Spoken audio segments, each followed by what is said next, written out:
Türkiye muhafazakarlaştı mı, muhafazakarlaştırıldı mı? Bana sorarsanız sadece sabah programlarına bakmak bile yani aslında cevabın hayır olduğunu, hatta bence eskisinden daha bile hani tırnak içinde çarpık bazı şeylerin normalleştiği maalesef bir ülke olduk gibi geliyor. Çarpıklık genelde kapalı toplumlarda olur.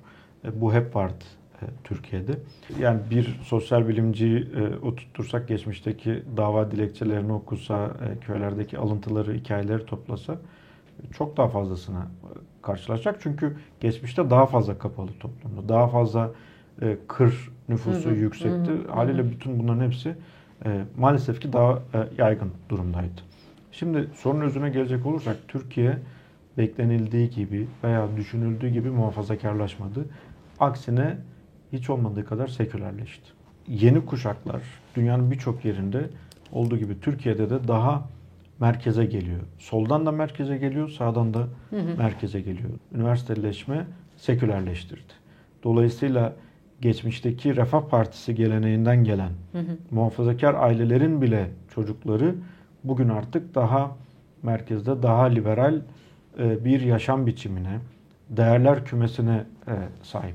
O yüzden düşünüldüğü gibi bir muhafazakarlaşma yok. Tam tersi sekülerleşme. Sağcı baskı milliyetçilik olarak uç verdi. Yani bir İslamcılık olarak uç vermedi. Milliyetçi duygular arttı. Özellikle ekonomik krizle birlikte daha da arttı. Çünkü ekonomik krizler ulusal onuru zedelediği için hep milliyetçilik duygusunu yükseltirler. Düşünüldüğü gibi bir muhafazakarlaşma olmadı. Bunun haricinde ne oldu derseniz veya niye böyle bir yanılgı var derseniz, o da şu. Muhafazakar mahallede özellikle en uçlarda bulunan, en gerici, en insanlığın elde etmiş olduğu önemli kazanımları reddeden, bir o kadar orta çağın gerisinde yaşamı savunan isimlerin cüreti arttı. Söylemleri arttı, iletişimleri arttı. Bu da zannediliyor ki toplum da aynı yönde gitti. Oysa ki toplum o azılı azınlığın tam tersi yönünde adeta koşuyor, yürüyor demiyorum yani. O artık oradaki bir grup azılı azınlık, bu yanmaz kefen satanlar vesaire şeyler, profiller. Bunlar net bir azılı azınlığa dönüşmüş durumda. Kendi sosyolojilerinde de tek farkı şu: cüretleri eskiye göre çok daha yüksek, sesleri daha gür çıkıyor ve daha sık çıkıyor. Evet. Ama bu toplumun muhafazakarlaştığı anlamına gelmiyor. Tam tersi, daha sekülerleşen bir toplumla karşı karşıyayız. Nereden yani tarikat ve cemaatlere de ilgi mesela artıyor değil, azalıyor mu dersiniz? İlgi azalıyor. Güven de azalıyor aynı şekilde ve bakış da değişiyor. Mesela eski ölçümlerde tarikatlarla ilgili fikriniz hangisine yakındır deyip 3 seçenek veriyorduk. Kapatılmalı, sıkı denetlenmeli, tamamen serbest bırakılmalı. Mesela eskiden ağırlıklı çıkardı. Sıkı denetim. Sıkı denetim. Yok etmeyin, denetim. Giderek kapatılmalı yanıtı artarak geliyor. Üstelik bu sadece düşünüldüğü gibi muhalif seçmenden veya işte CHP seçmeninden değil, diğer taraftan da. Çünkü görüyor ki tarikatların olduğu yerde istismar var. Evet. Bedenini, emeğini, fikrini, zamanını, ailesini, sahip olduğu ne varsa istismar ediyor o tarikat yapılanmaları. O yüzden toplum bunun farkında. O yüzden dönüp onlara çocuk emanet edilemeyeceğinin farkında.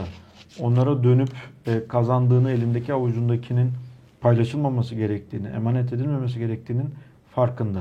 Sesleri, tekrar diyorum, daha sık ve daha gür çıkıyor. Doğru. Ama bu toplumun da onlarla beraber gittiği anlamına gelmiyor. Bir diğer konu da siz bunu söyleyince kültürel hegemonya oldu bence. Benim de çok. Yani yıllardır iktidarın sık sık yaratmamız gerekiyor dediği ama maalesef hani TRT'de program yapan 3-5 programcıdan veyahut Erdoğan'a koşulsuz şartsız desteğini açıklayan şarkıcıdan, senaristten, oyuncudan öteye geçemedi. Ve geçemeyecek. Şu nedenle geçemeyecek.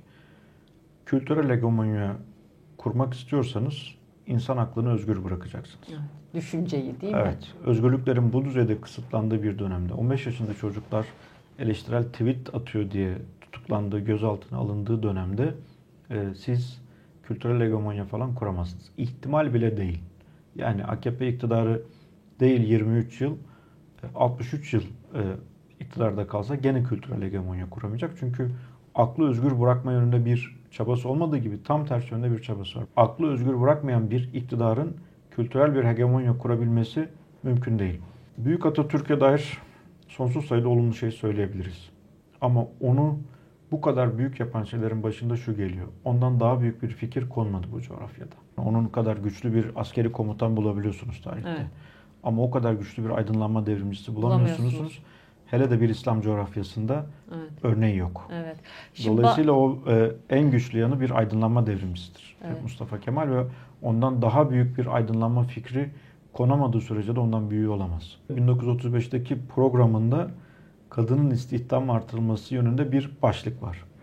Evet. Alt başlığında ne var biliyor musunuz? Kreş sayısının artırılması. Kreş geçiyor bakın 1935. 90 sene sonra kapatma yazısı gönderdiler kreşleri. Bu ikisi rekabet edebilir mi? Bu ikisinin rekabetinde kimin kazanacağı çok açık. 1935'te kreş fikrini ortaya koyan, kadın istihdamının artırılması için bir siyasi deha, bir aydınlanma devrimcisi, 90 sene sonra da belediyelere kreşlerinizi kapatın diye yazı gönderen bir siyaset. Bu ikisinin rekabeti mümkün değil. alışık olmadığımız bir biçimde Erdoğan sonrası konuşulmaya başlandı. Bu sizce neyin işareti? Hakan Fidan var, Süleyman Soylu var, Bilal Erdoğan var, İbrahim Kalın var. Yani bir Erdoğan sonrasına hazırlık başladı mı? Neler düşünürsünüz, neler söylersiniz bu konuyla ilgili? Başladığını düşünmüyorum. Gerekçemi sıralayayım izninizle. Bir kere bu düzeyde baskın ve güçlü liderler kendinden sonrasına dair bir tasarımı olmaz. Yaşadığı sürece görevde olma, iktidarda olma arayışı içinde olurlar. Hatta ondan sonrasına dair bir arayışı olanlar da genelde bu tür sistemlerde erir ve dışarı çıkar. Geçmişte buna dair okumalardan biri Süleyman Soylu'ya dair yapılırdı. İşte sonrasına hazırlanıyor diye. Bugünkü durumu ortada. Dolayısıyla bahsi geçen isimlerin Erdoğan varken bir figüre, bir dengeye dönüşme ihtimali son derece güç. Onların Erdoğan olduğu yerde kendilerini siyasal olarak Erdoğan'ın çizdiği sınırlar dışında bir yer bulma ihtimali sıfıra yakın demiyorum bakın sıfır. Erdoğan'ın sağladığı bir alan var ve Erdoğansız o kadroların bir şey başarması çok mümkün değil. Toplumsal karşılık üretmesi çok mümkün değil. Büyük bir servetin içerisine doğmuş bir zengin çocuğu İkinci kuşak sendromu evet. Değil mi? Ama hazırlanamamış yani işin başındaki de hiçbir şekilde işi tam öğretmiyor, devretmiyor. Haliyle hazırlanamıyor. Rağmen iş yapabilme kapasitesi gelişmiyor. Doğru.